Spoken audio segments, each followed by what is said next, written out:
nombre del Padre, del Hijo, del Espíritu Santo. Amén. Ven, Espíritu Santo, llena los corazones de tus fieles, enciende en ellos el fuego de tu amor. Envía, Señor, tu Espíritu, que renueve la faz de la tierra. Oremos.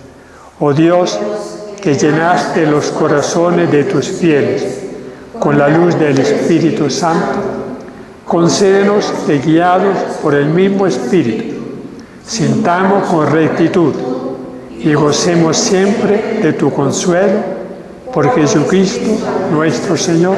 Amén.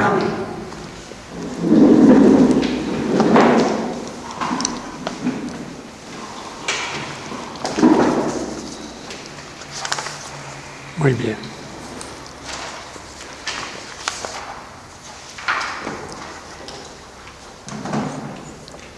La última vez, hace un mes ya creo, ¿no? Desarrollamos el tema de cómo se formaron los evangelios.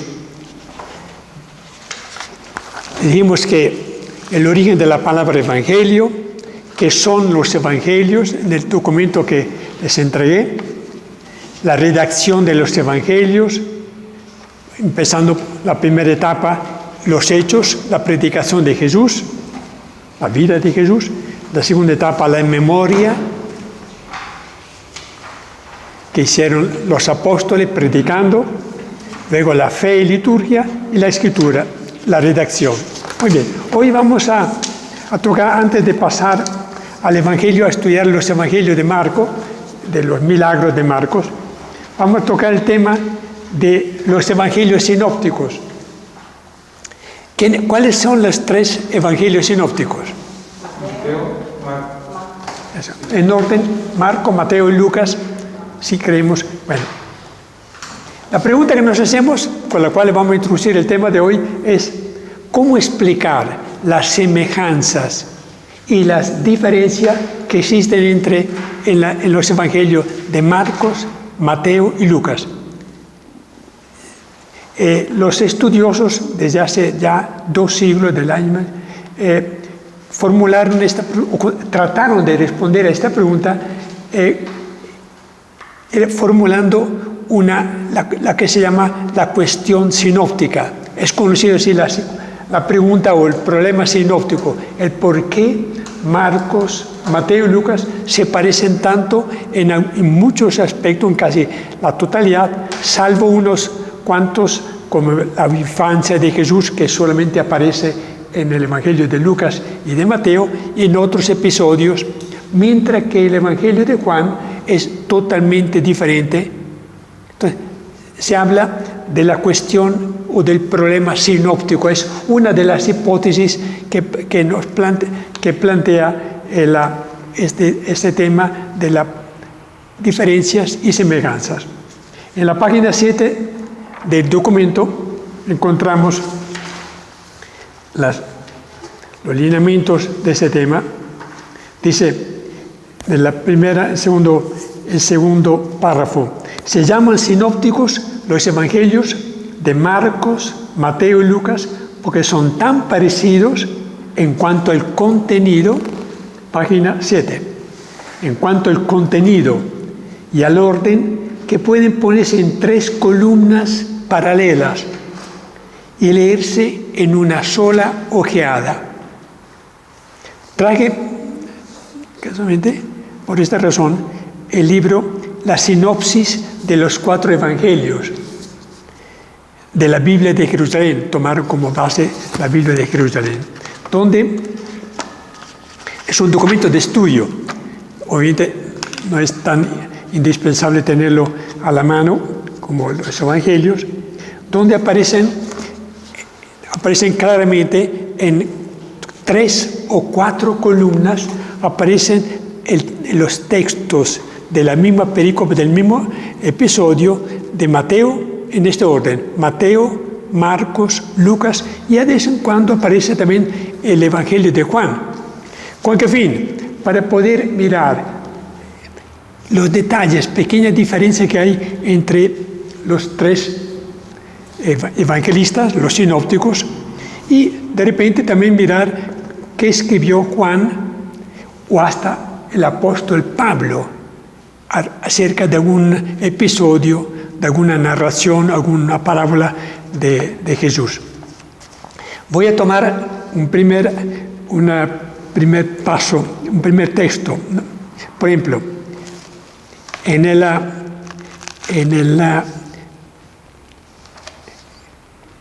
el capítulo primero de Mateo, Marcos y Juan y Lucas, aparece lo de la curación de la suegra de Simón. La vamos a ver hoy, este episodio. Empieza, Mateo dice, y habiendo ido Jesús a la casa de Pedro, vio a la suegra echada febriciante. Marcos, que creemos que fue discípulo de Pedro, que escuchó de la propia viva voz de Pedro el episodio de la curación de la suegra, dice, y al momento, saliendo de la sinagoga, fue a la casa de Simón y de Andrés, con Santiago y Juan. Ahora bien, la suegra de Simón yacía febricitante, y al momento le hablan en favor de ella. Entonces, Marcos agrega detalles que no tiene ni Mateo ni Lucas. Vamos a ver lo que dice. Ahora bien, levantándose de la sinagoga, entró a la casa de Simón. Ahora bien, la suegra de Simón era presa de una fiebre grande, y le rogaron en favor de ella, e inclinándose encima de ella, conminó a la fiebre y la dejó. Ustedes ven que las semejanzas son mucho más grandes que las diferencias. Obviamente Juan no toca ese tema, ese episodio. Esto dio lugar, los estudiosos cuando compararon los textos de un mismo episodio, que hay una correlación, una dependencia del uno, de los dos hacia uno, porque es imposible que tuvieran, digamos, una misma fuente. Tuvieron que haberse copiado prácticamente. Se habla entonces de la hipótesis de dos fuentes. Miremos la página 7, la parte donde dice la cuestión sinóptica, el último párrafo. ¿Cómo explicar la semejanza de diferencia que existe entre los tres evangelios sinópticos? El tema ha suscitado muchas controversias y ha dado lugar a diferentes teorías. La teoría que goza de mayor aceptación entre los estudiosos católicos y protestantes es la de dos fuentes. La llaman la teoría de las dos fuentes. Según esta teoría, Marcos, entre los años 65 y 70 después de Cristo, habría escrito el primer evangelio, unificando algunas tradiciones orales y escritas sobre Jesús. Sí, Marcos, habiendo sido discípulo del apóstol Pedro, protagonista de gran parte de los episodios del evangelio, trajo de la tradición oral, habiendo escuchado muchas veces el apóstol contando episodios, parábolas y milagros de Jesús, habría escrito el primer evangelio. Pero unos 20 años más tarde, por los años 75 y 90, 20 o 30 años más tarde, Mateo y Lucas habrían escrito sus evangelios independientemente, sin conocerse el uno al otro, utilizando las dos mismas fuentes literarias, a saber. Entonces, los dos, Mateo y Lucas, utilizaron dos fuentes para escribir su evangelio. La primera fuente, tuvieron por delante el evangelio de Marcos. No cabe duda que la dependencia, la semejanza que tiene Mateo y Lucas con el evangelio de Marcos es porque ellos copiaron gran parte el evangelio de Marcos en todos los relatos que tienen en común con Jesús. Por supuesto, no en el relato de la infancia, en muchos otros relatos como los discursos de la montaña y otras parábolas, Marcos no es está muy diferente de ellos. La otra fuente, la teoría de la otra fuente es, tuvieron una colección de dichos del Señor. La habíamos hablado la última vez. Seguramente entre el año 30, la muerte de Jesús, y el año 60, 30 o 40 años, hubo seguramente o los apóstoles u otros discípulos de los apóstoles reunieron relatos de los milagros. Otros, de repente, para su propia predicación eran misioneros itinerantes. Otro coleccionó de repente parábolas de Jesús, escuchando a los apóstoles, o fueron los mismos apóstoles, de repente no lo escribieron, pero predicando, dieron lugar a esta colección de dichos del Señor, que más tarde los estudiosos llamaron la fuente Q. No tenemos ningún documento, ningún manuscrito de los dichos del Señor, de esta colección de dichos. No lo tenemos. Si se perdió, si existieron estas colecciones, no tenemos ninguna de ellas. Así como en cambio lo tenemos de los evangelios. Hay casi 2000 manuscritos de los evangelios de Marcos, Lucas y Juan. En cambio de esta colección no tenemos ningún resto, ningún manuscrito. Dice, colección de los dichos del Señor se conoce como la fuente Q, inicial de la palabra alemana Quelle, que significa fuente. Esta fuente es desconocida por Marcos. Marcos no sacó de la fuente Q ninguna parte de su evangelio. En cambio, Lucas y Mateo seguramente, porque entre la semejanza entre el evangelio de Mateo y Lucas son tan grandes que se supone que ambos tuvieron que documentarse por una fuente común, ¿no? En cambio, Marcos no tiene necesidad, él escribió el primer evangelio, no hay ninguna constancia que tuviera una dependencia de esta fuente. Pero Lucas y Mateo tuvieron también fuentes propias, tuvieron que acudir, digamos, a tradiciones de la familia de repente de Juan el Bautista, cuando hablaban del anuncio del ángel a Zacarías y a Isabel, básicamente. Entonces, tuvieron que contar con una fuente propia. Seguramente Lucas, cuando habla de la anunciación de María, del nacimiento de Jesús, etc., tuvo que sacar esta información muy probablemente de la familia o de los parientes de María. Acuérdense que la familia de ese tiempo eran familias muy amplias, familias patriarcales.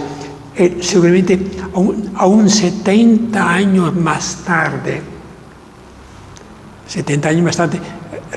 o 40 años más tarde, después de la muerte de Jesús, pudo haber tenido informantes de parte de la familia, de los parientes de Juan el Bautista o de los discípulos de Juan el Bautista y de las familiares de María de Nazaret, la madre del Señor. Entonces, los dos, Mateo y Lucas, dependen del Evangelio de Marcos, la primera fuente, y de fuentes propias. Esta es la hipótesis más probable para explicar por qué hay semejanzas muy grandes, como hemos visto en ese primer episodio de la curación de la suegra de Pedro, y hay diferencias muy importantes también entre Marcos y Lucas y Mateo. Aún entre Lucas y Mateo hay diferencias. Vemos, por ejemplo, que la descripción o la narración del nacimiento de Jesús en Mateo es diferente del relato del nacimiento de Jesús que tenemos en Lucas. Por lo tanto, cada uno de los dos tuvo fuente de información propia. Lo dice claramente el evangelista Lucas cuando al inicio de su evangelio, que él, como buen historiador, tuvo que ir a documentarse muy cuidadosamente porque habían aparecido escritos evangelios que hablaban de Jesús y de su de su evangelio, pero él lo hace en una forma más cuidadosa. Bueno, entonces esto dio lugar a la cuestión sinóptica, es decir, la cuestión de las dos fuentes. Marcos escribió el primer evangelio, no conocía la fuente, la colección de los dichos del Señor, pero contaba con la predicación de Pedro, que fue testigo ocular de la vida de Jesús. En cambio, Lucas y Mateo, que supone no conocieron a Jesús, salvo Mateo, del cual se dice que escribió algunas palabras que había traído de la predicación del maestro, ¿no? De Mateo. Pero Lucas no fue discípulo de Jesús, por lo tanto, tuvieron que contar con las dos fuentes, la del Evangelio de Marcos y fuentes propias. Aquí lo dice, en el tercer párrafo, de esta teoría de las dos fuentes, el único hecho demostrado es que Mateo y Lucas utilizaron el Evangelio de Marcos. Es también muy probable que ambos evangelistas utilizaran la colección de los dichos del Señor, como hemos dicho. Esta teoría concuerda con un dato heredado del obispo Papías del siglo II, según el cual Marcos fue el primero en escribir el Evangelio. Por tanto, tenemos una tradición en el historiador Eusebio dice que Papías consideraba que Marcos había sido el primero en escribir el Evangelio, transmitiéndonos la predicación del apóstol Pedro. Hay una casi constancia cierta que Pedro fue el apóstol que tuvo como discípulo por largo tiempo a Marcos. Por tanto, eso es un hecho. Buenas tardes. Algunos estudiosos han propuesto identificar la fuente Q con el Evangelio según Mateo. Según algunos estudiosos, esa famosa colección de dichos sería el primer Evangelio de Mateo. Sí, cuando se dice que Mateo escribió algunas palabras de Jesús, algunos la identifican como la colección, pero es una hipótesis muy poco verosímil. Según esta teoría, Mateo habría sido el primero en escribir el Evangelio, según esta otra teoría, ¿no? Si esto fuera así, no nos explicaríamos, por ejemplo, por qué Marcos hubiera omitido deliberadamente los relatos de la infancia de Jesús y el discurso de la montaña. Si el Evangelio de Mateo hubiese sido el primer Evangelio a haber sido publicado, no nos explicaríamos por qué Marcos, que sería el segundo evangelista, por qué no copió él o no trajo el relato de la infancia de Jesús, ¿no? Y por qué omitió, por ejemplo, el discurso de la montaña. Entonces, lo más probable es que Marcos fue el primer evangelista a publicar su evangelio hacia los años 66, 60, antes o después de la muerte de Pedro, pero antes de la destrucción de Jerusalén, que fue en el año 70. En su discurso sobre el final del mundo, él da a entender que Jerusalén todavía no había sido destruida. Por lo tanto, se sitúa la fecha del año 66-67 como la fecha en que Marcos publicó su evangelio. No sabemos si fue poco antes de la muerte de su maestro Pedro o poco después. Bueno, fecha de redacción. Aquí viene el tema que estamos tratando. En la hipótesis, en la página 8, ¿no? En la hipótesis de las dos fuentes, la redacción del Evangelio según Marcos, que nos interesa muy de cerca, se situaría entre el año 60 o 70. Hay un margen de 10 años. Un poco antes de la destrucción de Jerusalén, ya que según el Evangelio no parece que la destrucción de Jerusalén se hubiese ya consumado. Los evangelios según Mateo y Lucas, en cambio, serían posteriores a la destrucción de Jerusalén, porque sea Mateo como Lucas supone que la destrucción de Jerusalén ya había ocurrido. La fecha entonces de redacción de Mateo y Lucas estaría entre el año 75 y más tarde el 90.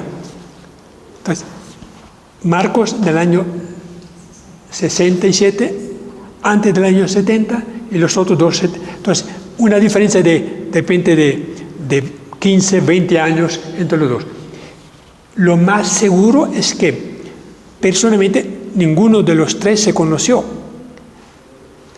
Marcos parece que escribió su evangelio en Roma, donde había llegado el apóstol Pedro, después de haber huido a raíz del martirio del apóstol Santiago. Pedro desaparece en la narración de los Hechos de los Apóstoles, pero no se dice a dónde fue.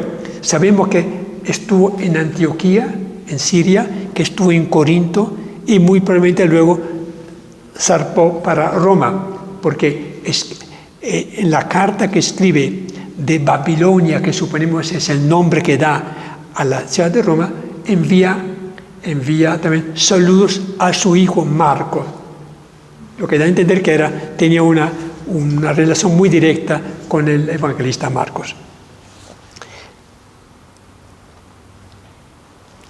El numeral del último párrafo, tradición apostólica, muy importante.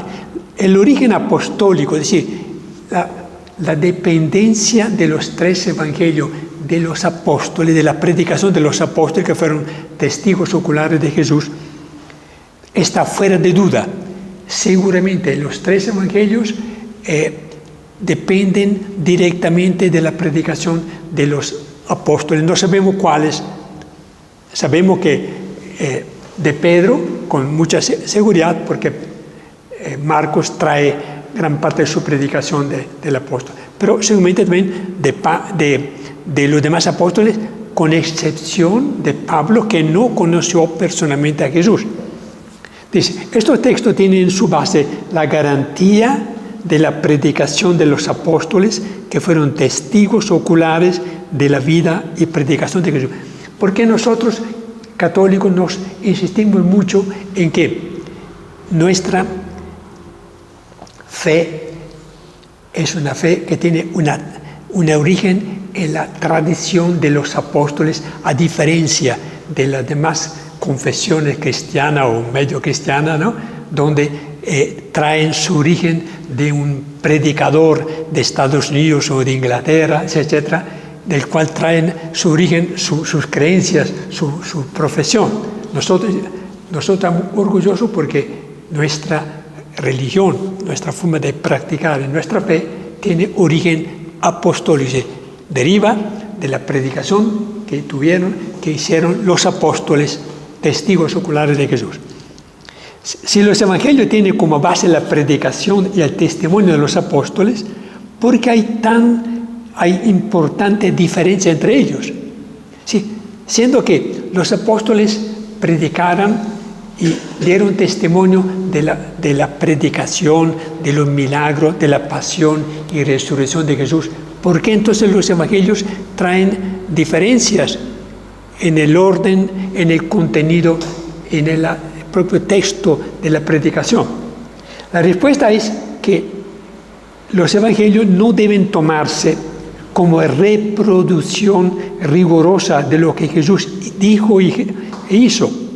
No hay que perder de vista que los evangelios no traen la biografía, sino el testimonio sobre Jesús de parte de los apóstoles y de la primera comunidad. Cada uno de los dos apóstoles dio testimonio de Jesús en la forma según la necesidad de la comunidad a la cual estaba dirigido su predicación. Pensemos en San Mateo, en Santo Tomás, en San Andrés, Filipe, etc. Cada uno predicó el Evangelio, dio testimonio de Jesús y de su mensaje en diferentes partes, en diferentes naciones, como respuesta a diferentes necesidades. Por lo tanto, los evangelios recogen diferencia en el contenido y en el orden de los evangelios. Muy bien. En la página 9 tenemos el cuarto evangelio de Juan. ¿Por qué Juan es tan diferente de los tres evangelios sinópticos? En comparación con los otros tres evangelios, el de Juan resulta un evangelio sui generis. Primero, Juan no adopta el mismo esquema cronológico y geográfico de los evangelios sinópticos. Es decir, aquí viene la continuación.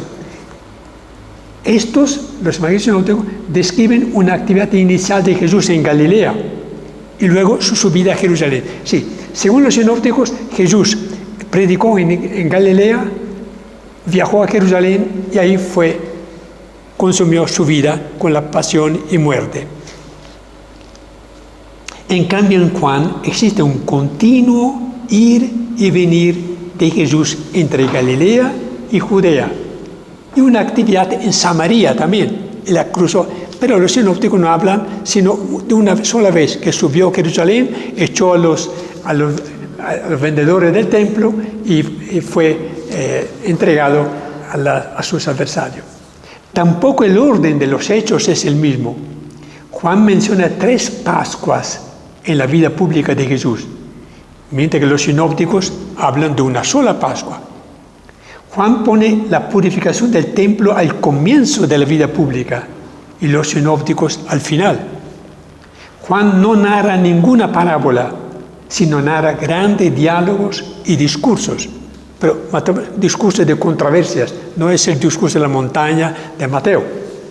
En los sinópticos la mayor parte de la actividad de Jesús se sitúa en Galilea, mientras que en Juan la actividad descrita se sitúa en Judea. Entonces hay grandes diferencias entre Juan, sea desde el punto de vista cronológico como de contenido. ¿Cómo se puede explicar esto? No hay explicaciones muy convincentes. Creemos que Juan escribió su evangelio, sí, fue el apóstol Juan el que escribió el evangelio y no el discípulo amado de Jesús. Tampoco entonces se supone que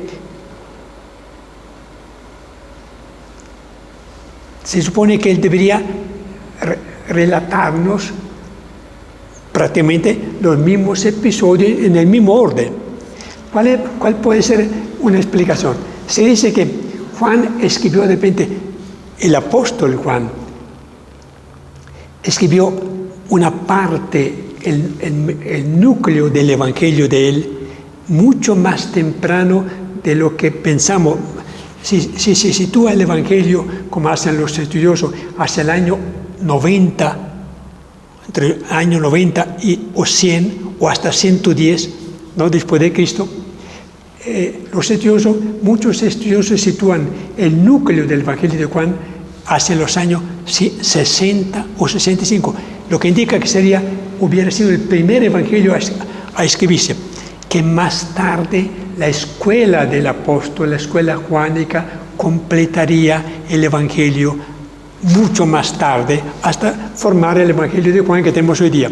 Pero le explica, la pregunta es esta que nos planteamos: ¿por qué es tan diferente? ¿Por qué Juan nos revela discursos de Jesús tan profundos, tan alentadores, que no tienen ni Marcos ni Mateo, ante todo en la despedida de Jesús después de la última cena?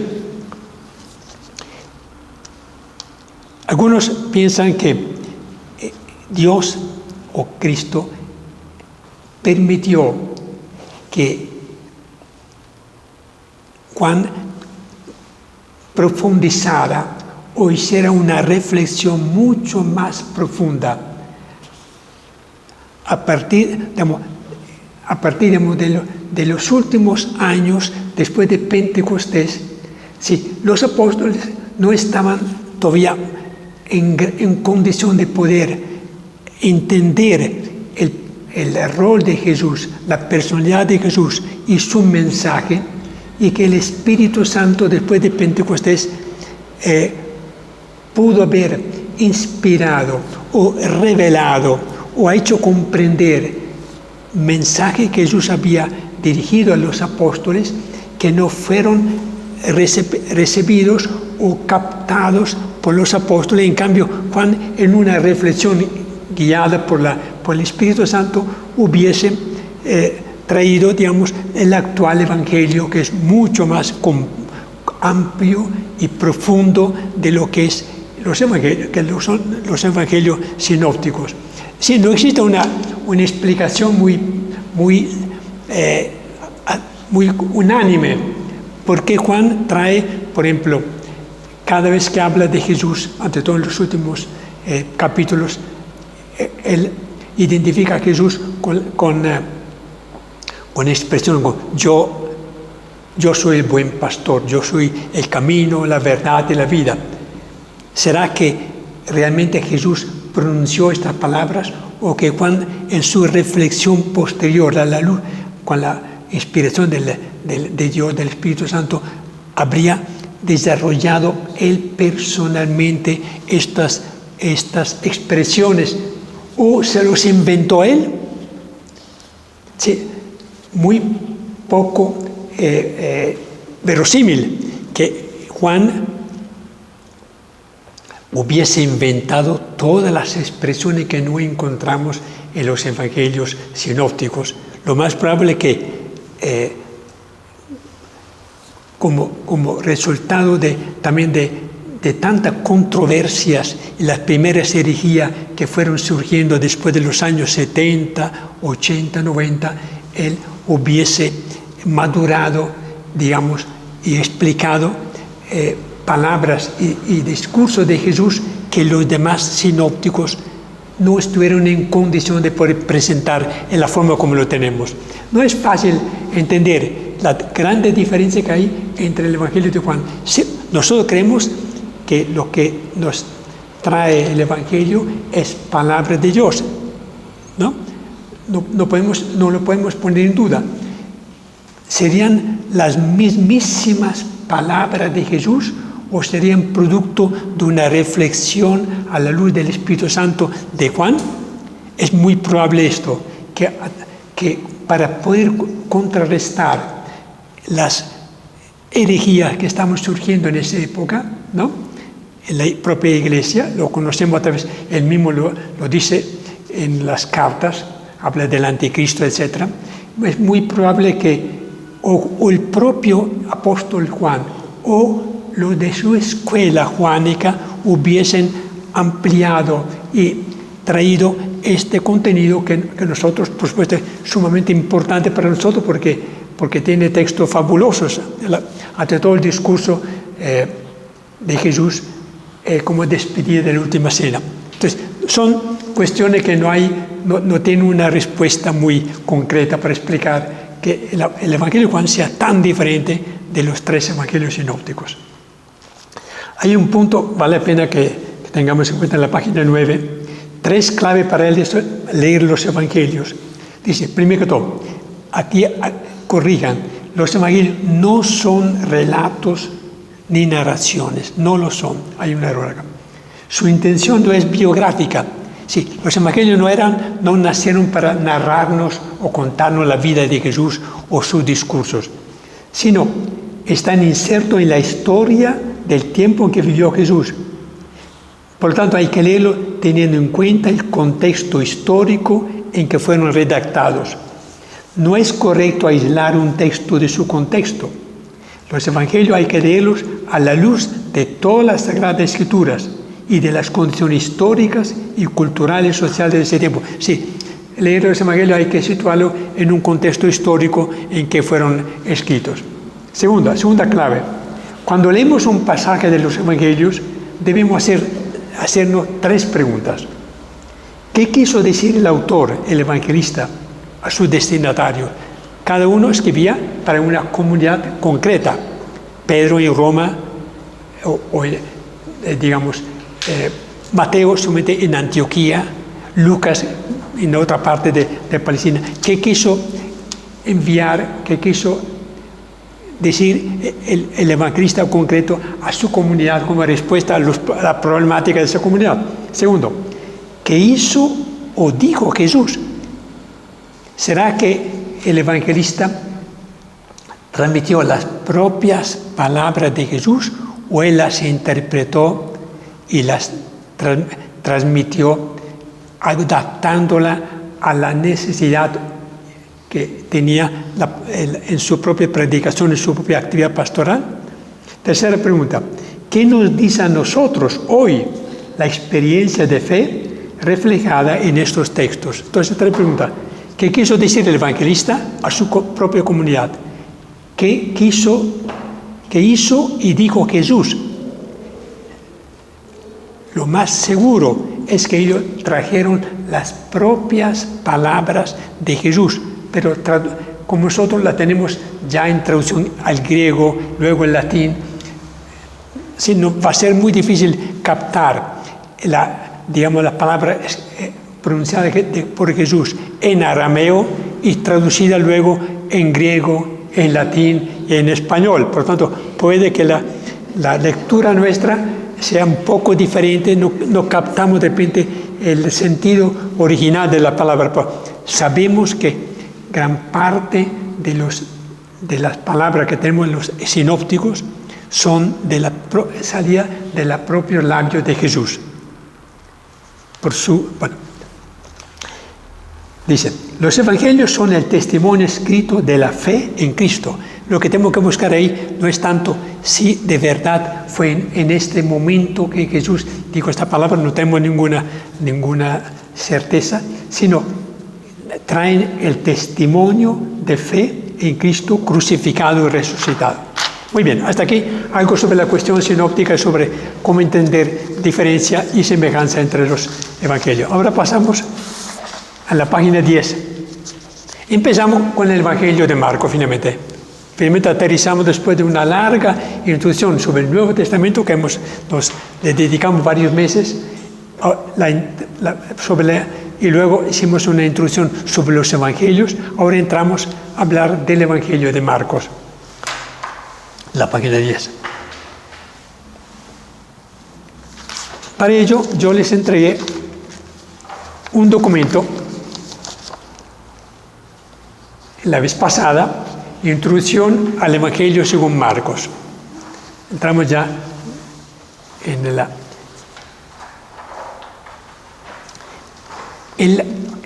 el obispo Papías, cuando habló del Evangelio de Marcos del siglo II, dice que Marcos escribió sin orden. Esto nos sorprende, ¿no? Sin orden. Sin embargo, el Evangelio de Marcos, a pesar de que, según este obispo ya del segundo siglo, hablaba que no había orden en el Evangelio de Marcos, sin embargo, leyéndolo, encontramos que sí hay una estructura sui generis, pero ordenada. Yo saco estos temas de un libro de Carlos Martini, un gran biblista que fue arzobispo de Milán y es muy conocido. Dice que hay en la estructura del Evangelio de Marcos hay 4 elementos que tenemos que identificar. La primera, hay breves narraciones que traen enseñanza de Jesús. Por ejemplo, la primera, leamos una narración a modo de enseñanza. Marcos 2, 1, 12. Breves narraciones con enseñanzas. Acotar. Seguramente Mateo y Lucas copiaron gran parte de la narración de la pasión y muerte de Jesús de Marcos. Y tenemos en Marcos también resúmenes. Marcos utiliza el tiempo imperfecto y sirven para unir los hechos de la vida de Jesús y de permitir seguir las diferentes fases del ministerio. Entonces, Marcos tenemos breves narraciones con enseñanzas. Segundo, tiene narraciones de milagros. Tercero, narraciones de la vida de Jesús y resúmenes. Entonces, hay una estructura bastante clara, a pesar de que Marcos, que Papías dice que escribió sin orden. Bueno.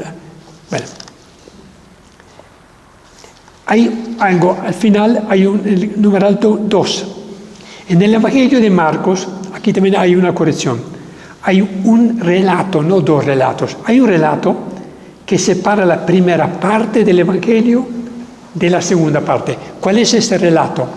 El episodio de Cesarea de Filipo. Jesús pregunta, ¿quién decís que soy yo? Este episodio en Cesarea de Filipo marca una separación entre dos etapas. La primera etapa, Jesús era un hombre, es descrito como una persona que obró grandes milagros, que le acompañaba una gran fama porque había curado enfermos, etc. A partir de este episodio en Cesarea de Filipo, Jesús, en cambio, pone en evidencia su poder. Dice acá,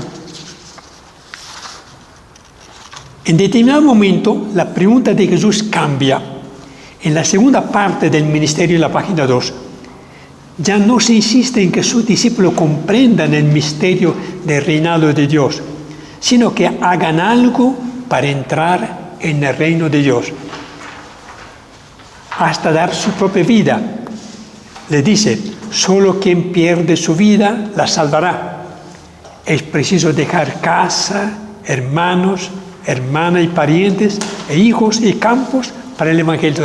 En la primera parte del Evangelio de Marcos, Jesús aparece como una persona que cautiva la simpatía y la fama de parte de la muchedumbre donde él predicaba.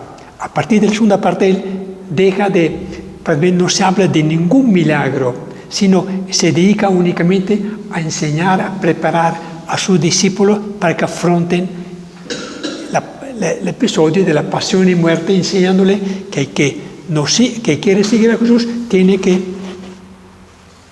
perder su vida, etcétera, etcétera. Por lo tanto, son dos, en el Evangelio de Marcos encontramos estas dos etapas muy claras, antes del episodio de Cesarea de Filipo y después, la segunda parte. Miremos otro punto. En el Evangelio de Marcos encontramos 4 veces el término evangelio. Dice, el término evangelio se encuentra en Marcos 8 veces, 4 veces en Mateo y ninguna en Lucas. Miremos los 4 veces que hay un ejemplo. En Marcos primero, comienza el evangelio de Jesucristo, Hijo de Dios. Habla del evangelio, no del libro del evangelio, sino de la buena noticia del evangelio. Tenemos otro texto, en Marcos 1, 14, 15. Cuando arrestaron a Juan, Jesús se dirigió a Galilea a proclamar el evangelio de Dios. En Marcos 8, 35. Quien se empeña en salvar su vida, la perderá. Quien pierda su vida por mí y por el evangelio, la salvará. Y finalmente, en una cuarta, no hay nadie que haya dejado la casa por mí y por el evangelio que no reciba el céntuplo. Entonces, en Marcos encontramos primero cuatro menciones claras que habla del evangelio, de esta palabra que nos va la cual vamos a dedicar el tiempo en adelante. Otro punto brevemente, ¿cuál es el esquema que sigue Marcos? Tenemos una primera introducción del capítulo 1, del 1 al 13, habla de la predicación del Bautista, del bautismo de Jesús y de las tentaciones. Es un prólogo. Luego, del capítulo 1, 14 hasta el 3, habla del misterio del reinado de Dios. Un resumen inicial, la llamada de los primeros discípulos, una jornada del ministerio de Cafarnaún y conflicto con los escribas. Una segunda parte, del capítulo 3 hasta el 6, tenemos culminación del ministerio de Jesús en Galilea. Tenemos la elección de los 12, acusaciones contra Jesús, enseñanza en parábolas, narraciones de milagros, Jesús es rechazado en Nazaret y la misión de los 12. Luego del capítulo 6 al capítulo 8 habla del ministerio alrededor de Galilea, fuera de Galilea, en Perea, etc. Y finalmente, del capítulo 8 al capítulo 10, el misterio del Hijo del Hombre. El mesianismo y sufrimiento viaja a través de Galilea, viaja a través de Perea y Judea hacia Jerusalén. Y finalmente, la última parte, el ministerio de Jesús en Jerusalén, su pasión y muerte. Entonces tenemos en 5 grandes capítulos el desarrollo del Evangelio de Marcos, como tanto para tener una idea, aunque se decía que no había un orden concreto en el Evangelio, pero la estructura que presenta es mucho más bien más concreta y más verosímil. ¿Quién es Marcos? La pregunta porque aparece en los Hechos de los Apóstoles, en la carta de San Pablo, aparecen diferentes denominaciones de este personaje que es Marcos. Encontramos el obispo Papías del siglo II, dice: Marcos, intérprete de Pedro, escribió cuidadosamente todo lo que podía recordar, pero no en orden, las cosas que hizo Jesús, pues no conoció a Jesús, ni fue su discípulo, pero más tarde fue discípulo de Pedro, como lo dije, el cual enseñaba según la necesitaban las comunidades, pero sin la intención de hacer una exposición ordenada de lo dicho del Señor. Así que Marcos no cometió errores, dice Papías, escribiendo algunas cosas, así como pudo recordarlas. Pero algo se preocupó, y es de no omitir nada de lo que había oído, ni de decir alguna mentira. Esto lo dice el obispo Papías en el siglo II, lo que dice que sí, no escribió en orden, pero escribió todo lo que podía recordar de la predicación de Pedro. Y no omitió nada de lo que dice, de lo que había oído, ni de decir nada, alguna mentira. Entonces, tenemos un primer testimonio muy antiguo sobre Marcos. Dice, este testimonio es muy valioso porque demuestra que la atribución de un evangelio a Marcos era aceptado ya desde esos años, desde el año 100 hasta el año 150. Ya desde el siglo II se tiene estos datos sobre el Evangelio. Finalmente, la Comisión Pontificia Bíblica, en una respuesta del año 1912 a una pregunta o planteamiento, recordó que hay suficientes pruebas para atribuir a Marcos, discípulo de Pedro, el segundo Evangelio. Pudo haber sido escrito antes del Evangelio de Mateo griego, antes de la destrucción de Jerusalén y con base en la predicación de Pedro. Entonces, la Comisión Pontificia, la que dirige un poco la interpretación de los estudiosos católicos, insiste que Marcos es el autor del primero o segundo Evangelio, según lo entendamos. Dice, el segundo Evangelio está ligado al nombre de Marcos, discípulo de Pedro, y por lo tanto también su predicación. Entonces, hay una relación directa entre Marcos y el apóstol. Probablemente fue escrito en Roma, para la comunidad cristiana de Roma, antes de la muerte del apóstol Pedro, según el testimonio de San Clemente, de Eusebio, de San Jerónimo, o después de la muerte, según el padre de la iglesia, que es Ireneo. ¿Quién era Marcos? Finalmente la contestación.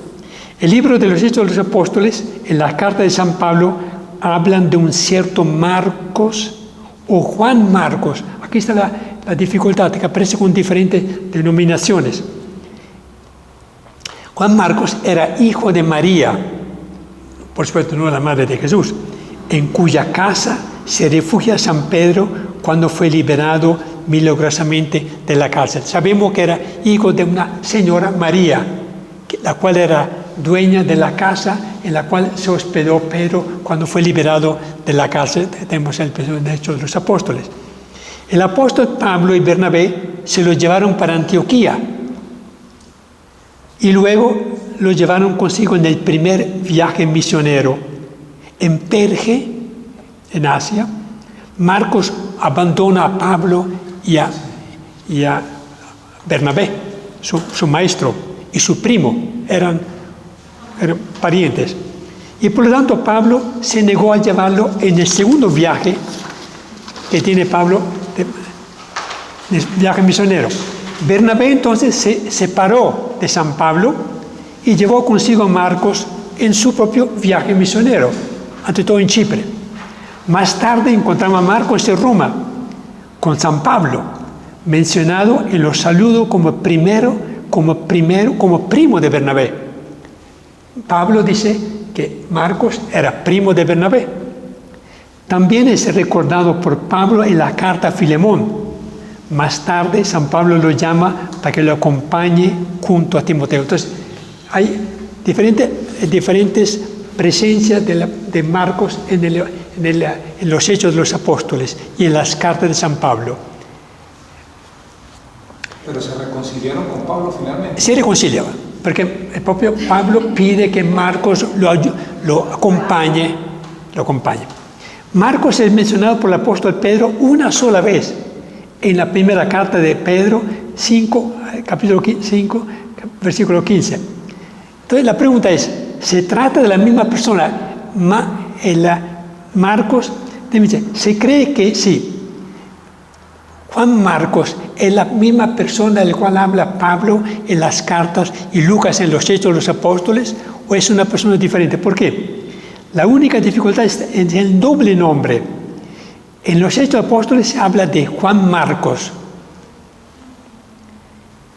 Y luego también de Juan en el capítulo 15. De Juan Marcos, otra vez en los Hechos de los Apóstoles. Se habla con diferentes nombres. En las cartas es llamado solo Marcos, pero en la carta a los Colosenses lo señala como primo de Bernabé. Es el mismo Marcos o Juan Marcos del cual hablan de los Hechos de los Apóstoles. Y en la primera carta de Pedro, el autor de la carta lo llama Marcos, hijo mío. Entonces, la pregunta que puede suscitar es, este Marcos, autor del primer evangelio, ¿es el mismo Juan Marcos, hijo de María, en la casa en la cual se refugiaba Pedro?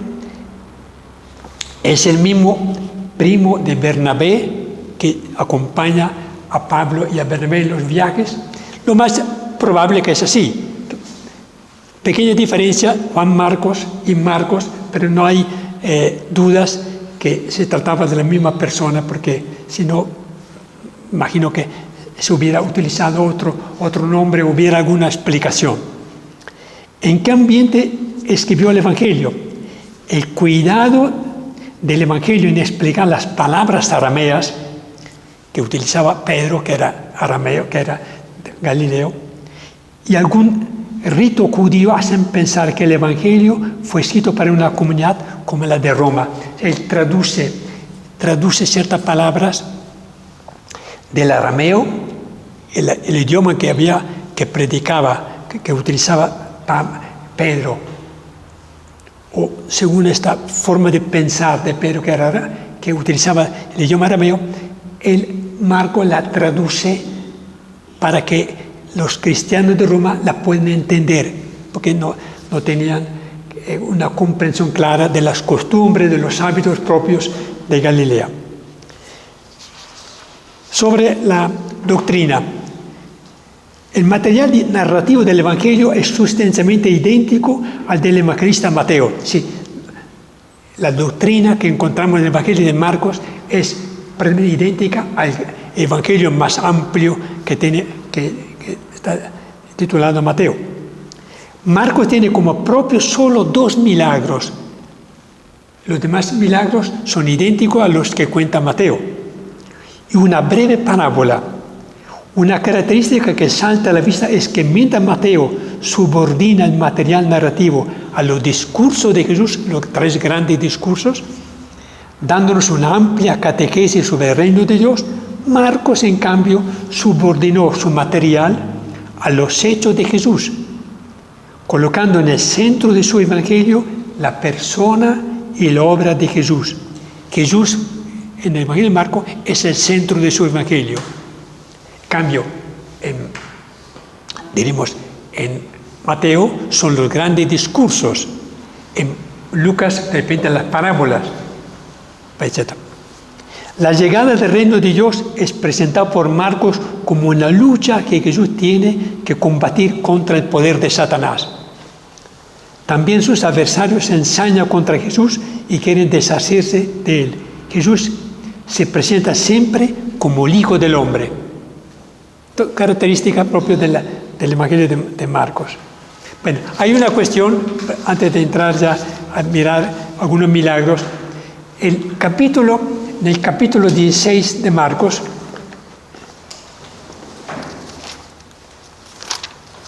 sobre las apariciones de Jesús,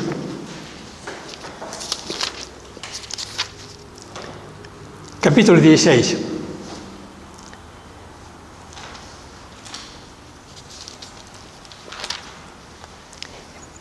Los estudiosos, analizando la terminología, el estilo de este último capítulo, concluyeron con toda seguridad de que ese último capítulo no es de Marcos, a pesar de que aparece como el último capítulo del Evangelio de él. Dice acá el texto: el material narrativo del Evangelio es sustancialmente idéntico al del... el último. La redacción primitiva del Evangelio de Marcos termina con el versículo 16:8. Este final abrupto, ¿cuál es la cuestión? El evangelista Marcos dice que las mujeres que fueron al sepulcro de Jesús vieron, dice acá,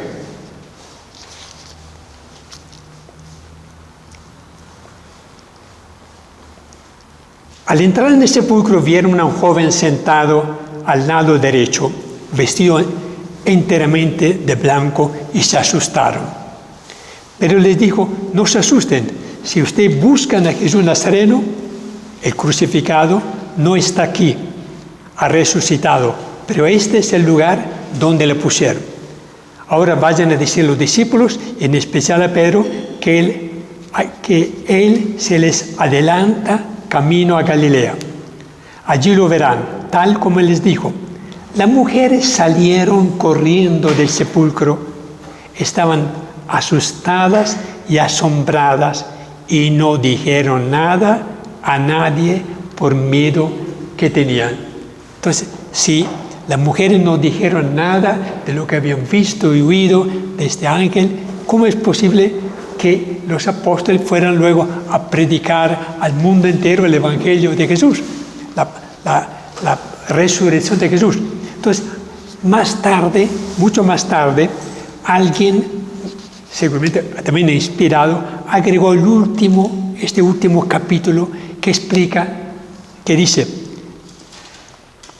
Jesús pues resucitó en la madrugada del primer día, se apareció a María Magdalena, ¿no?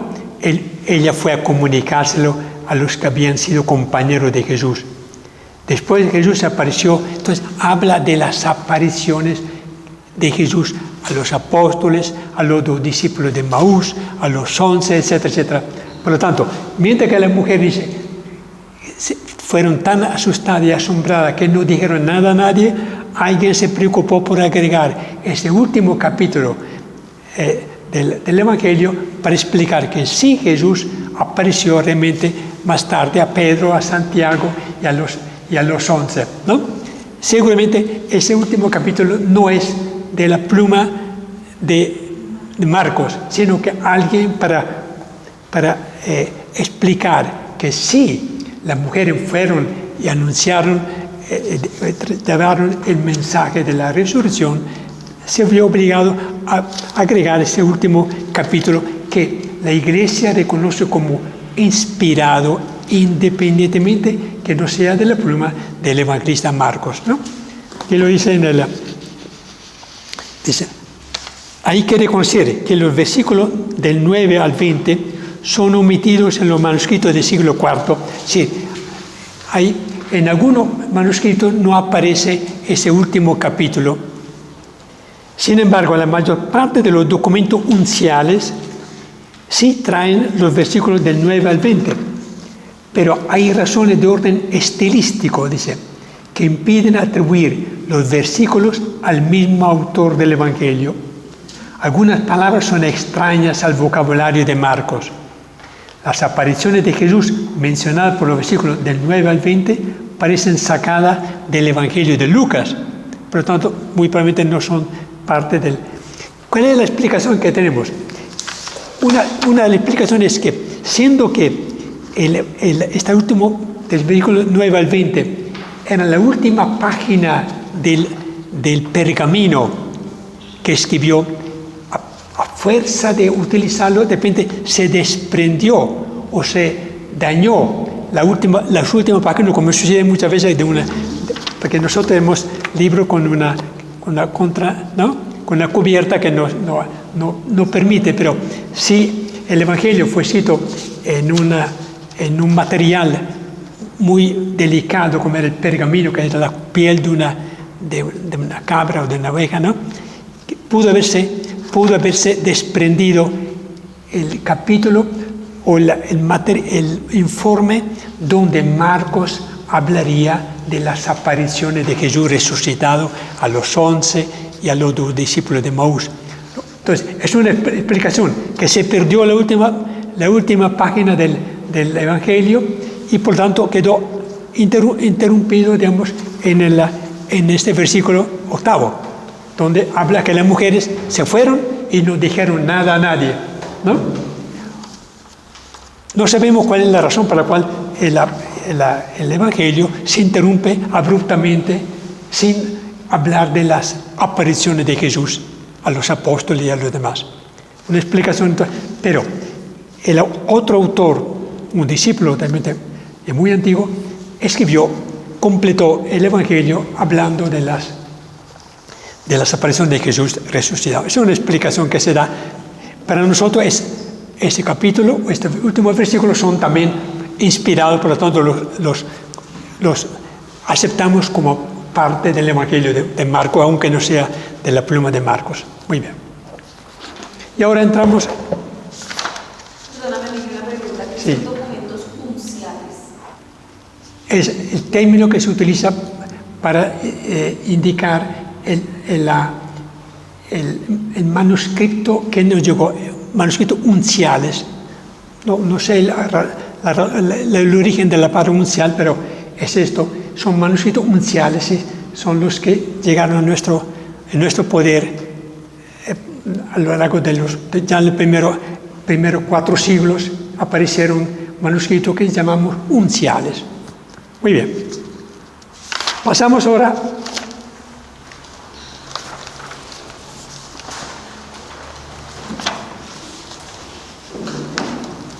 a hablar de cómo vamos a estudiar de Marcos, los milagros de Marcos.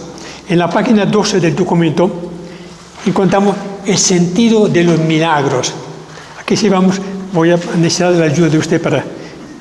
miremos la página 12, los milagros de Marcos. ¿Quiere leer usted, Carolina? El último párrafo. Los milagros en el Evangelio según Marcos. O el sentido de los No, milagros. al final de la página 12. Los milagros en Marcos. Eso. En Marcos los milagros se sitúan principalmente en la primera parte de su Evangelio. La proclamación de Pedro, tú eres el Cristo, el Hijo de Dios. Es por lo tanto la cima a donde tienden estos relatos. Con sus milagros Jesús manifiesta que el reino mesiánico, anunciado por los profetas, está presente en su persona. Los milagros suscitan admiración y un temor religioso que induce a los hombres a preguntarse ¿quién es? Bueno, esta parte responde a la pregunta: ¿qué importancia dio Marcos al dedicar tanta página de su Evangelio para ilustrar 17 milagros de Jesús? Que son una parte muy importante de su Evangelio. ¿Y qué sentido tiene los milagros que Jesús realizó durante su vida? Para nosotros, ¿qué representa? Para muchos, los milagros de Jesús no son una prueba de la divinidad de Jesús, pero tanto. ¿Qué sentido? ¿Por qué Marco insistió tanto en presentarnos 17 episodios donde Jesús realiza portentos, milagros poderosos? ¿Tá? Sigamos. A través de los milagros, el Jesús de Marcos se presenta como portador de libertad para los hombres. Se muestra como el vencedor final sobre los demonios, como el hombre que libera a todos los que se encuentran oprimidos en la tierra. Desde esa perspectiva, los milagros son signos de esperanza. Entonces, la primera, signo de esperanza de la victoria de Cristo contra el poder de Satanás. Significan que el tiempo de la libertad final ha comenzado a despuntar sobre la tierra. Está vencido el diablo. El camino hacia la gracia y la salvación está abierto. Si Jesús vino para establecer el reinado de Dios, el primer poder que tenía que derrotar era el poder de Satanás. Casualmente, en estos días, el Papa Francisco ha pedido a los cristianos que durante el mes de octubre rezáramos el rosario, invocáramos la protección de San Miguel, porque dice que la iglesia está siendo invadida, está siendo en poder de Satanás, porque vemos que en muchos frentes se nota la presencia de un poder que quiere, digamos, derrotar o por ejemplo amenazar la presencia del Evangelio y de Cristo en el mundo. Sigamos. Los milagros en Marcos son la ilustración del mensaje fundamental sobre el reino de Dios, proclamado por Jesucristo en Marcos 1, 14, 15. La buena nueva de Jesús, Mesías e Hijo de Dios, tenía que aparecer a través de unos acontecimientos que manifestaran su autenticidad. Es fácil comprender que si Jesús proclama que ha llegado para Dios el tiempo para manifestar su poder real, ha llegado igualmente la hora de liberar a los hombres de las alienaciones causadas por el pecado. Jesús ha venido para decir que Dios perdona los pecados y sus actos de poder significan que atacando las enfermedades y la presencia del demonio, Jesús quiso destruir el pecado. Para demostrar que había llegado realmente el reinado de Dios, Él tenía que realizar obras importantes que asombraran y que demostraran que el poder de Jesús era muy superior al poder del pecado y de la idolatría que versaba en ese tiempo. La buena nueva del reino que Jesús predica debe ser acogida por la conversión y la fe. Los milagros pretenden inducir a la conversión y a la fe. Los milagros tienden a provocar y confirmar la confianza, la acción de gracias, la memoria, la humildad, la obediencia y el temor de Dios. Pero ciegan a los que, como el faraón, no esperan nada de un Dios desconocido. Para despertar la fe, la esperanza en el poder de Dios, Jesús tuvo que echar mano a milagros. Si no, la gente hubiera dicho, sí, tú hablas muy bien, pero demuéstrame que tú tienes poder de derrotar el demonio, de derrotar a los demás enemigos. Entonces, Jesús utilizó esta herramienta que son los milagros, pero que es tan poderoso que los propios adversarios de él, dicen, veían y reconocían que Jesús obraba grandes prodigios, pero no creían a pesar de esto. Sigamos. Relación entre fe y milagros. En Marcos vemos en unos casos que Jesús exige la fe como condición para sanar a un enfermo, y en otros casos es la curación del enfermo la que debe despertar la fe. La explicación de ello la encontramos en Marcos 9:24, cuando Jesús pide al padre del joven epiléptico un simple acto de fe. El padre le grita, sí creo, pero ayuda mi poca fe. Eso demuestra que Jesús no pretende desde el comienzo una fe perfecta, sino una apertura del corazón, un primer comienzo de la fe.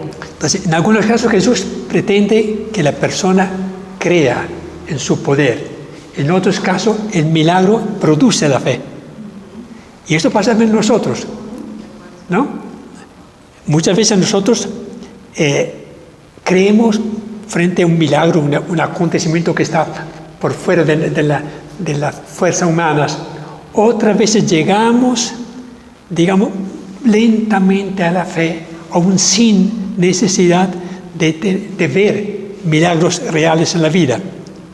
Por lo tanto, hay dos caminos y lo encontramos también en el Evangelio. En algunos casos Jesús presupone o exige la fe, y en otros casos su milagro produce la fe.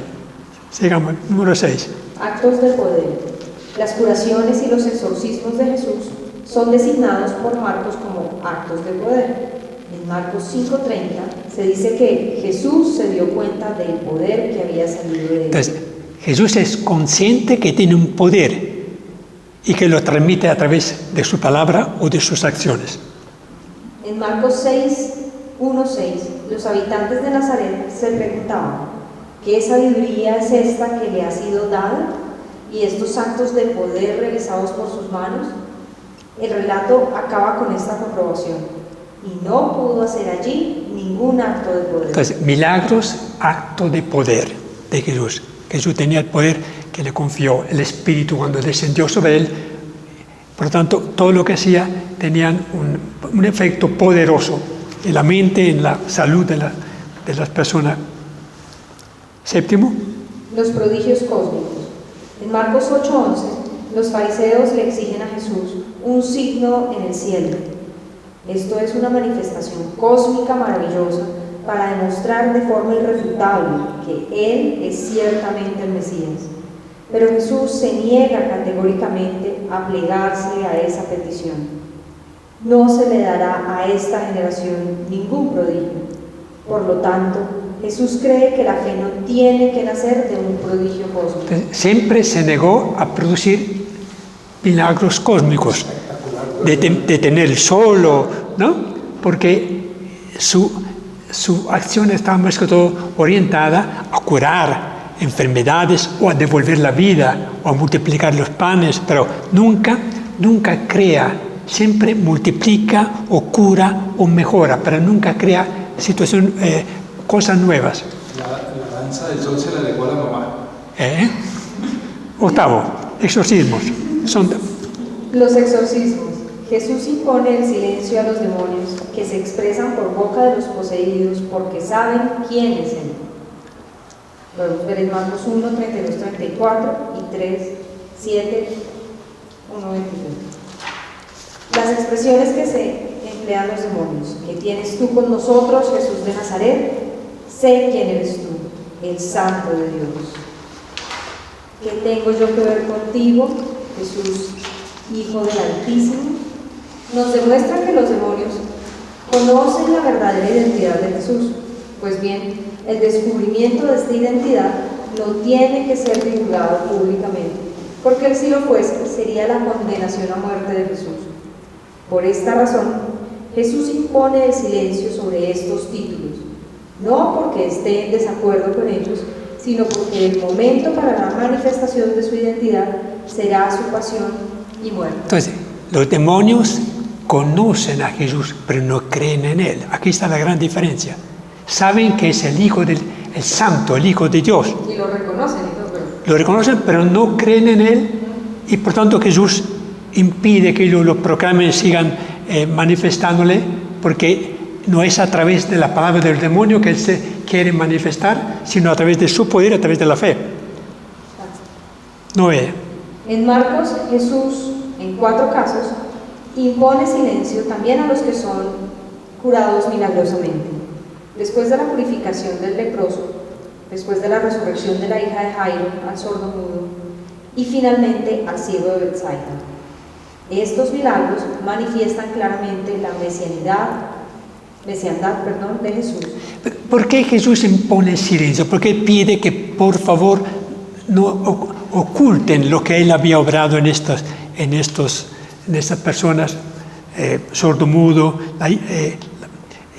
los familiares de la hija de Jairo?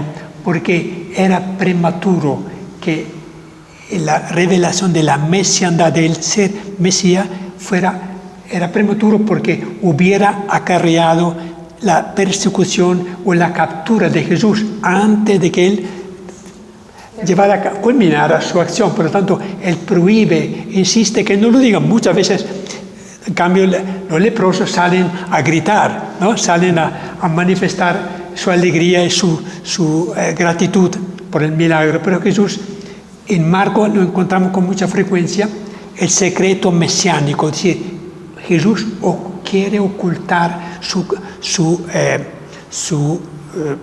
título de Mesías con el fin de evitar problemas de orden público también, porque hubieran interpretado Mesías como el descendiente de David, por tanto, el que iba a derrotar al imperio romano, el poder del... ¿no? Por tanto, él prohíbe que manifiesten su título de Mesías y lo dice ante todo a los demonios, no es tarea de ellos revelarlo. Y por último, los signos de Mesías y en la fe.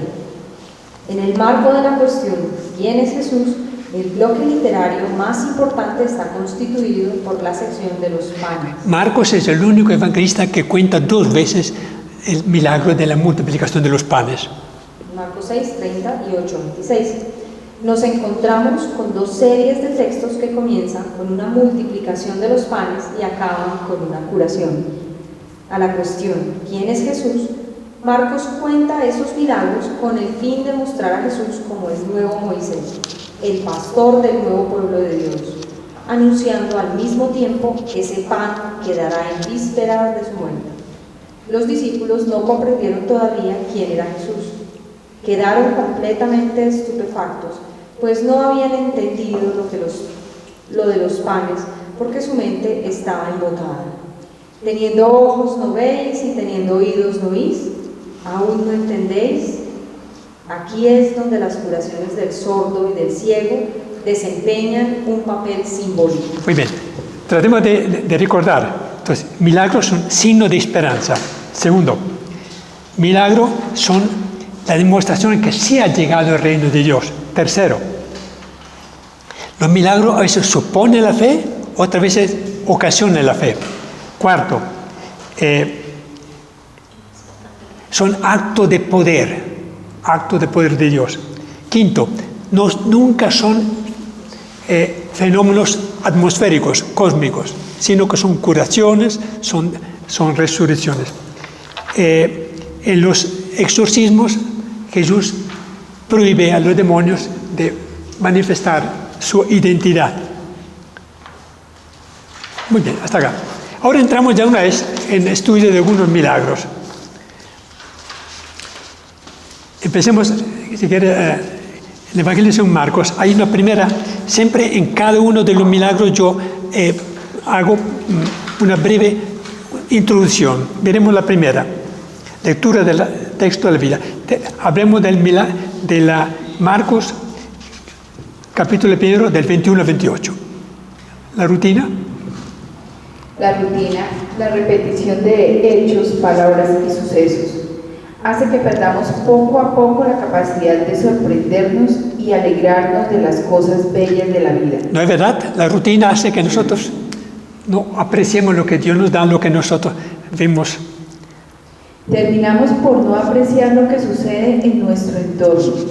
Ocurre entonces que un espléndido amanecer y una hermosa puesta del sol, una noche llena de estrellas, la sonrisa inocente de un niño, los gestos tiernos de una madre con su hijo, el cariño y fidelidad de los esposos, el trabajo profesional de un empleado, generalmente pasan desapercibidos. Solo los aprecian aquellos que han conservado la capacidad de mirar desprevenidamente y de captar en cada cosa, por muy pequeña que sea, el destello de luz, belleza y bondad, que ver las cosas con los ojos de Jesús, con los ojos de los niños, a apreciar lo que la naturaleza nos ofrece, lo que Dios realiza con infinita sabiduría, providencia y amor por nosotros. Sí, hemos perdido la capacidad de asombro. Nos parece que todo es normal, que pasaba ayer y hoy, como dice el texto de Eclesiastés, lo que había antes lo hay hoy y lo habrá siempre. No hay ninguna maravilla. No. Perdimos la capacidad de asombro. Miremos ahora el texto de Marcos. Marcos 1:21. Marcos 1:21. Llegan a Cafarnaúm. Al llegar el sábado, entró en la sinagoga y se puso a enseñar. Aquí viene que era Cafarnaúm, sabemos que era una ciudad a orillas del lago de Genesaret. Jesús la menciona en un texto importante, dice, tú, Cafarnaún, hasta el cielo te vas a encumbrar, hasta el infierno te hundirá, porque en Cafarnaún Jesús realizó grandes milagros. Sin embargo, en Cafarnaún encontró poco eco, poca atención. Habla que al llegar el día sábado, sabemos que el sábado era un día muy importante, una institución, ¿no?, donde había, junto con la circuncisión, el sábado era una de las grandes instituciones para el pueblo judío. Era el símbolo de la alianza con Dios. Jesús devolvió al sábado el auténtico espíritu, proclamando que el sábado no tiene fin en sí mismo, sino es un medio puesto por Dios al servicio del hombre. Por tanto, en día sábado, Él realiza el primer milagro que tenemos en Marcos. Leamos un comentario que tenemos en la página 16 enmarcado. ¿Qué enseñaba Jesús? Dice que Jesús entró a la sinagoga y se puso a enseñar. En Marcos no sabemos lo que enseñaba Jesús. Repite con mucha frecuencia que enseñaba, pero no dice claramente cómo no tiene discurso, cómo no tiene enseñanzas prácticas. Nos preguntamos, ¿qué enseñaba Jesús? Aquí hay un texto, si quiere leerlo. ¿Qué enseñaba? Enseñaba que el perdón de Dios está siempre a la mano para los que temen a Dios y tienen un corazón sincero, que a nadie puede excluirse de sentarse a su mesa. Marcos 2, 15, 17. Que el ayuno y otras prácticas rituales tienen un valor muy relativo. Marcos 2, 18, 22. Que la ley de Dios debe interpretarse como servicio de la vida. Marcos 2, 23, 28. Que el poder del mal puede hacer daño, pero el poder de Dios es más fuerte. Marcos 3, 23, 30. Que para pertenecer al pueblo de Dios basta con hacer su voluntad. Marcos 3, 31, 34. Que lo importante es vencer el miedo y tener fe en Dios. Marcos 4, 40. Y que el anuncio de la buena nueva no hay que imponerlo, sino testimoniarlo. Entonces, estudiando detenidamente el Evangelio de Marcos, sí encontramos enseñanzas muy importantes y muy concretas, a pesar de que normalmente la lectura del Evangelio nos ofrece una serie de descripciones de milagros, de viajes, de gestos de Jesús, pero detrás de ellos vienen también enseñanzas como la tenemos acá, que el autor de este párrafo, que es José Antonio Pagola, entresaca del Evangelio. Son enseñanzas muy... Por lo tanto, la pregunta, ¿qué enseñaba?, la encontramos a lo largo del Evangelio. Sigamos, segundo, versículo 22. Y quedaron asombrados de su doctrina, porque les enseñaba como quien tiene autoridad y no como los escribas. Dice acá, los escribas, del cual habla el versículo, era un estamento dedicado al estudio, a la enseñanza de la ley. Tenían 3 clases de tareas: actualizar la ley, instruir al pueblo, administrar la justicia. Entonces dice Jesús, dice Marcos, enseñaba como quien tiene autoridad y no como los escribas. Entonces crea este contraste entre la enseñanza de Jesús y la enseñanza de estos cultores de la ley. Jesús predica con autoridad y perdona los pecados, es dueño del sábado, tiene poder sobre las enfermedades y los elementos de la naturaleza o los demonios. ¿No es esto indicio, como él dirá, de que le ha sido dado todo poder en el cielo y en la tierra? Tiene también el poder político, pero no se aprovecha de él. Jesús se comporta como el que vino a servir. Es el Maestro y el Señor, pero Él ha venido para servir y dar su vida para el mundo. Entonces, quedaron asombrados de su doctrina. Antes decíamos que nosotros perdimos un poco la capacidad de asombrarnos, y Jesús en su predicación causa asombro, por tanto, poco a poco produce la fe. Sigamos el versículo 26. Había entonces un hombre poseído por un espíritu inmundo que se puso a gritar: ¿Qué tienes tú con nosotros, Jesús de Nazaret? ¿Has venido a destruirnos? Sé quién eres tú, el Santo de Dios. Jesús entonces le conminó: sal de él. El espíritu inmundo agitó violentamente al hombre y dando un grito salió de él. Entonces, el primer milagro de Jesús que nos cuenta Marcos es la liberación de un espíritu inmundo, un espíritu malo, en la sinagoga de Cafarnaún, un día sábado, un día prohibido para realizar cualquier actividad. Hablemos aquí de los exorcismos. Dice en la página 17, inicialmente los exorcismos se identificaban a los demonios con los dioses paganos. En la época de Jesús, ¿quiénes eran los demonios? Eran los dioses de los paganos, Júpiter, etcétera, etcétera, demás. Y tenía que ver con la idolatría. Luego, en el mundo tardo judío, se identifican a los ángeles caídos. Los demonios los identifican como los ángeles que desobedecieron a Dios y Dios los echó del paraíso. Cómplices de Satán, sus auxiliares, se remontan a su rebeldía contra Dios, ¿no? Atormentan a los hombres, se esfuerzan para arrastrarlos al mal. Para combatirlos se recurre a los exorcismos. Entonces, desde esa época había personas que tenían el poder de exorcizar, de expulsar estos demonios. El exorcismo no es un rito mágico, sino una invocación del nombre de Dios. Se sabe que el arcángel Miguel viene en ayuda a los hombres y está en permanente lucha contra los espíritus inmundos. La vida y la acción de Jesús se sitúan en la perspectiva de ese duelo entre dos mundos. Jesús afronta también los espíritus inmundos que tienen poder sobre la humanidad caída. Muchas veces se entremezclan posesión diabólica y enfermedad.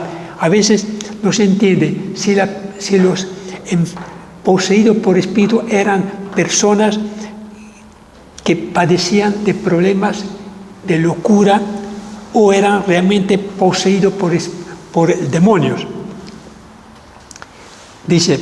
Así se dice a veces que Jesús cura a los posesos y otras veces que expulsa a los demonios. No sabemos si era una curación de una enfermedad psicológica, de una locura, o era realmente una liberación del poder de un demonio. Hay que tener en cuenta la opinión de esa época, que atribuía directamente al demonio fenómenos que hoy día son de la esfera psiquiátrica. Hay que recordar que toda enfermedad es signo del poder de Satán sobre los hombres. Al afrontar la enfermedad, Jesús afronta a Satán. Los demonios se creían dueños y señores del mundo. Jesús vino para derrotarlos. Él es el único Señor. Los espíritus inmundos son parte de los espíritus malignos de los demonios. Hoy día también mucha gente no cree en los demonios, no cree en el diablo ni en Satanás. Pero no cabe duda que el Evangelio resalta permanentemente la presencia de un poder que es de Belzebub o de demonios, porque maltrata, porque se apodera de la persona, de estos pobres enfermos, y Jesús derrota o con su poder expulsa a los demonios. El último texto lo tenemos en la página 18, con el fin de rematar todos. Sí. Todos quedaron pasmados, de tal manera que se preguntaban unos a otros: ¿qué es esto? Una doctrina nueva, expuesta con autoridad. Manda a los espíritus inmundos y le obedecen. Bien pronto la fama se extendió por todas partes, por toda la región de Galilea. El primer milagro que narra Marcos en su Evangelio está relacionado con la expulsión de un espíritu inmundo en un día sábado en la sinagoga de Cafarnaún. Por los detalles, por la forma como explica, Marcos este primer milagro, se nota que él escuchó la narración de parte de quién fue su maestro, por la forma, por los detalles, por la redacción mismo del texto. Aunque el texto es similar de Mateo y de Lucas, se parece mucho, pero hay detalles pequeños que demuestran que Marcos escuchó esta narración cuántas veces el apóstol Pedro la relataba. Después de cada milagro yo traigo una oración para que nuestro estudio se convierta también en una lectura en oración. La podemos compartir todos con el fin de poder enriquecer nuestra fe. Señor Jesucristo, aún en nuestros días hay demonios impuros que merodean y atormentan a la humanidad y a tu iglesia. No quieren saber nada de ti ni de tu reino. Haz que el poder de tus palabras y sacramentos nos liberen de la fuerza del mal, para que glorifiquemos tu santo nombre y seamos dóciles a los impulsos de tu Espíritu. Amén. Muy bien.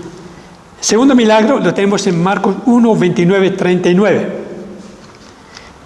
Leamos ¿Ya? Terminamos. Muy bien. Ustedes ven ya la forma como vamos con mucha libertad, sin ligarnos mucho al texto, como vamos leyendo poco a poco los milagros de Jesús, con una introducción que nos sitúa en el contexto, luego la lectura de algunos versículos, una breve explicación, al final viene siempre una reflexión después de cada milagro y una oración normalmente, ¿no? A veces las hay, a veces la omito. Vamos a estudiar de Marcos unos 8, 10 milagros de los 17 que él cuenta. Pero de cada uno de ellos tenemos que sacar algunas enseñanzas, la forma como Marcos cuenta el milagro, pero trae consigo una reflexión, una enseñanza que imagino que era el producto, lo que el apóstol Pedro quería provocar y producir en sus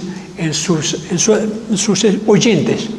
Así vamos poco a poco, conociendo, el testimonio de Marcos y de Pedro que nos transmite a través de estos hechos asombrosos que son los milagros, que son, como decimos, un testimonio de esperanza, acto de poder, demostración que el reino de Dios realmente ha llegado y que es tan poderoso que produce cambios profundos en la vida y en la fe de las personas. Muy bien, terminamos. Al Padre, al Hijo y al Espíritu Santo. Como era en un principio, ahora y siempre, por los siglos de los siglos. Amén. En nombre del Padre, del Hijo y del Espíritu Santo. Amén. Muy bien.